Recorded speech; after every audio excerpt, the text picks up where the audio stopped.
안녕하십니까.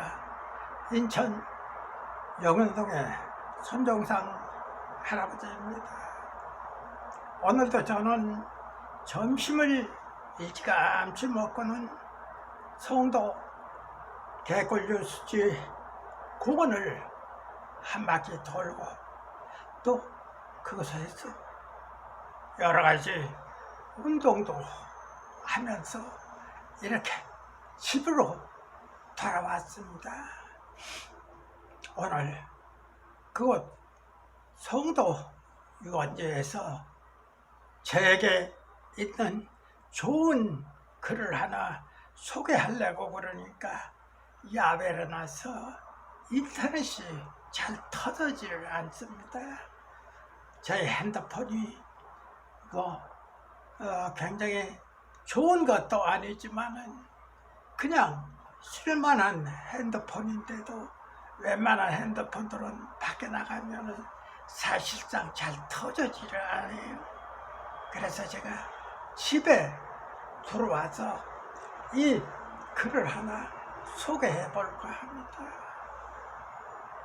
제목은 건설의 이왕 정주영 최초 공개한 글이 있습니다. 정주영 회장하면 아마 대한민국에서는 모르는 사람이 없을 겁니다. 대한민국 제1의 재벌 아닙니까? 그 회장에 숨겨진 여인 김정희 40년간 감춘 사랑의 증오 1편이다 해가지고 올라온 글이 있는데 이게 저의 블로그에서 조회수가 무려 500을 훌쩍 넘었어요. 그래서 제가 이 글에 대해서 좀 깊습니다만은 한번 빠른 방법으로 한번 읽어나가 보겠습니다.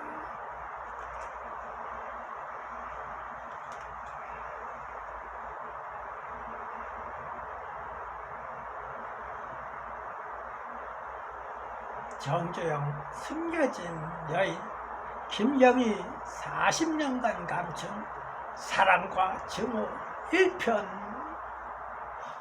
20대 초반 50대 정주영 파티에서 만난 처자식 있던 그와 비밀 결혼. 일요신문에서 온 겁니다. 이게 1950년대 재벌과 부럽지 않은 집안에서 태어나 공주처럼 자란 여주인공 5살 때 발레를 배워 예술의 본고장 유럽으로 유학하는 꿈을 꾸었던 그녀는 대입 전 장난처럼 봤던 방송사 탤런트 시험에 합격을 한다. 궤도를 수종해 연극영화과에 진학. 한창 연기 수업을 하고 있을 때 그녀 앞에 나타난 한 남자.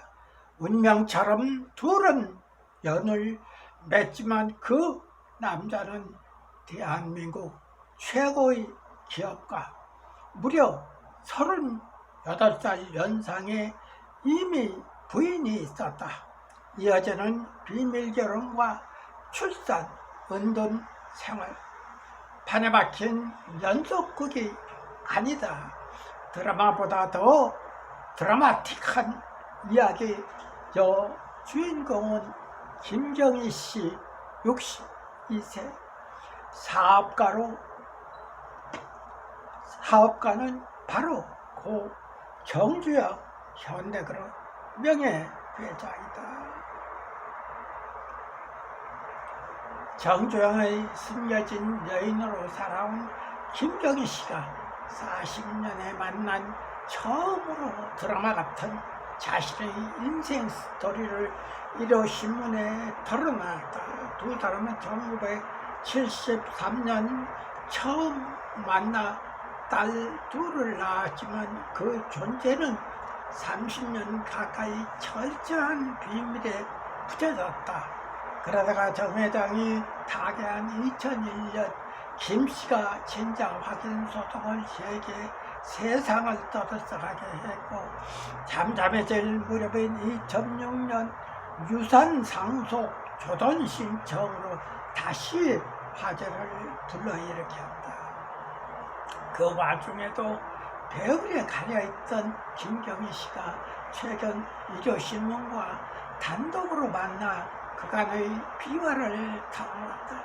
두 차례 5시간 넘는 김씨의 인터뷰와 김씨가 자비로 출판했지만 아직 서점에 내놓지 않은 나의 사랑 정주영을 토대로 비어오는 인생사를 재구성했다. 어린 시절 김경희 씨는 1953년 서울에서 두 남매 중 첫째로 태어나 아버지는 미군 양교를 양아버지로도 미군 부대 공사를 모두 다닐 수 있었기에 어릴 때부터 부유하게 자랐다. 무엇이 갖고 싶냐는 아버지의 무릎에 마침 하늘을 날던 비행기를 가르치자 경비행기를 타고 가족이 부산 해운도로 여행을 갔을 정도였다. 어머니는 영화에 출연하기도 한 장안의 소문난 미녀였다. 그녀는 아버지의 든든한 지원 아래 어머니의 권유로 5살 때부터 발레를 시작했다. 명동의 극장가에서 공연을 할 때 관객이 없으면 아버지가 표를 모두 사서 기죽지 않게 해줬다고 한다. 고등학교 졸업을 앞두고 그녀는 영국과 러시아로 발레 유학을 준비하던 중 재미삼아 봤던 탤런트 시험에 합격, 연기자의 길로 들어선다. 그러나 처음 맡은 단역에 NG를 내 너무 내 촬영을 10번도 더 해야만 했다. 자신이 봐도 연기력이 너무 부족했다.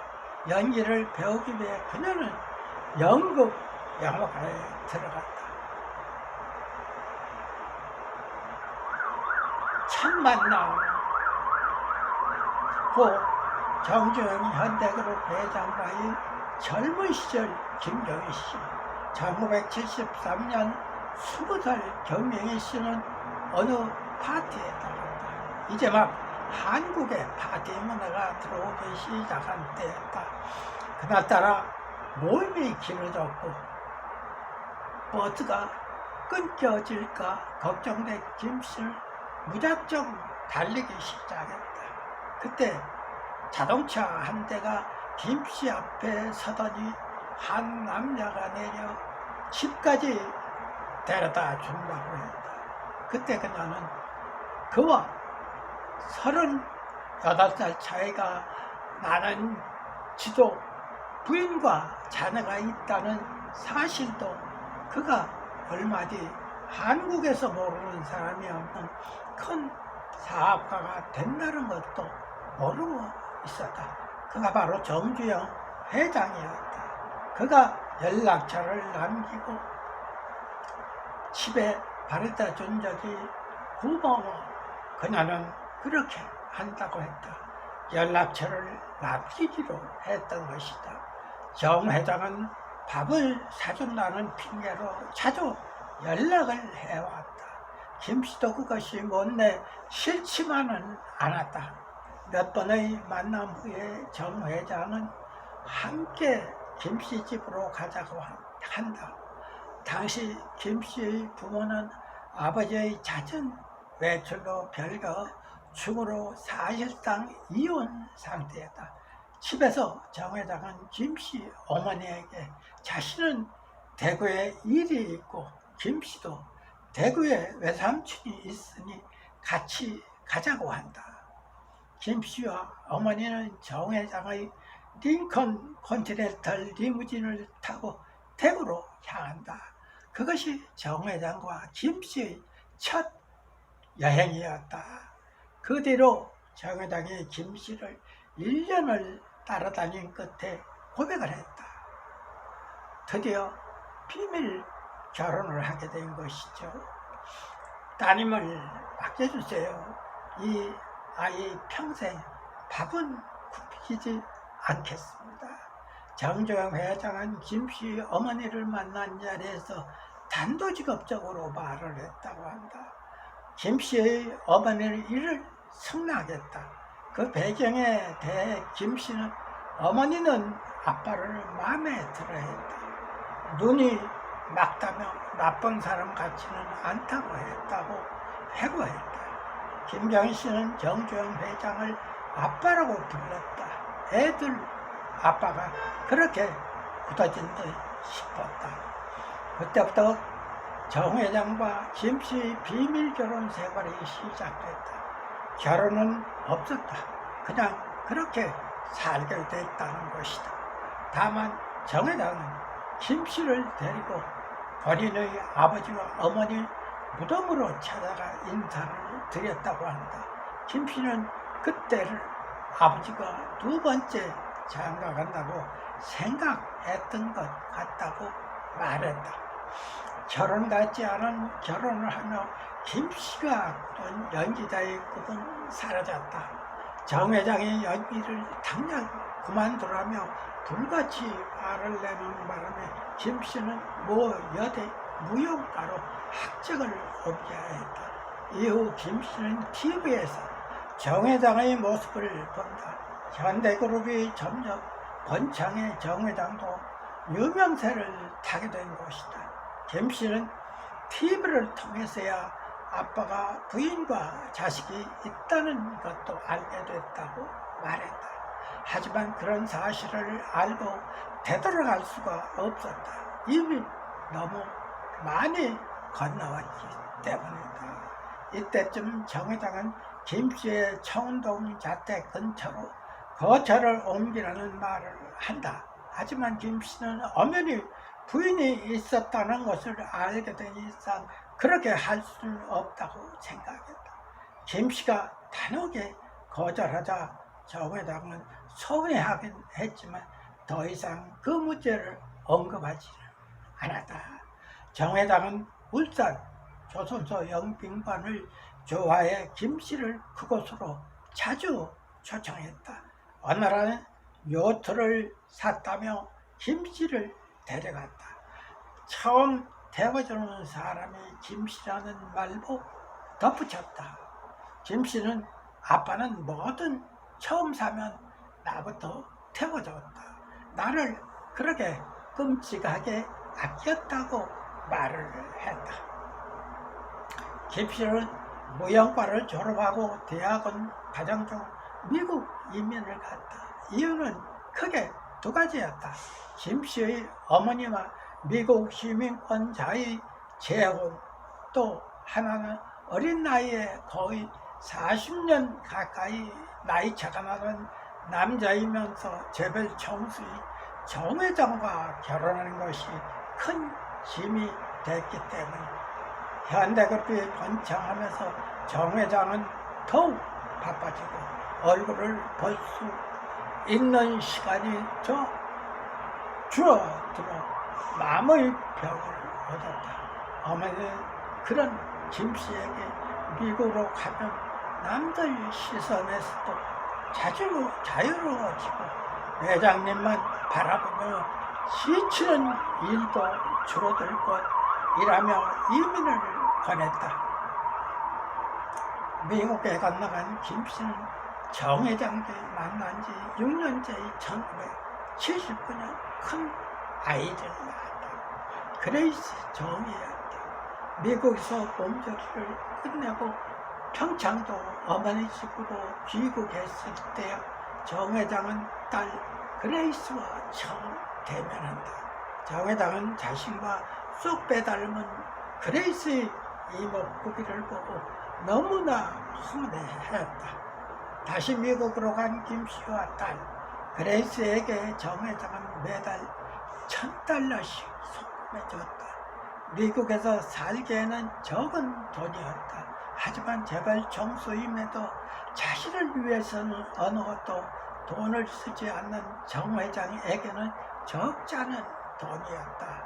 큰딸이 태어나고 2년 뒤 1981년 김씨 둘째 자식이자 정 회장의 막내딸이 태어난 엘리자베스 정이었다. 딸이 한 명일 때는 정 회장이 보내주는 돈으로 어떻게 생활했지만 둘째가 태어나고서부터는 생활비가 턱없이 부족했다. 김씨는 당시를 회상하며 어머니가 매어 살렸다고 말했다. 김씨는 정 회장은 어머니 돈으로 풍요하게 사던 것도 못 참아 했다며 힘들었던 생활을 상기했다.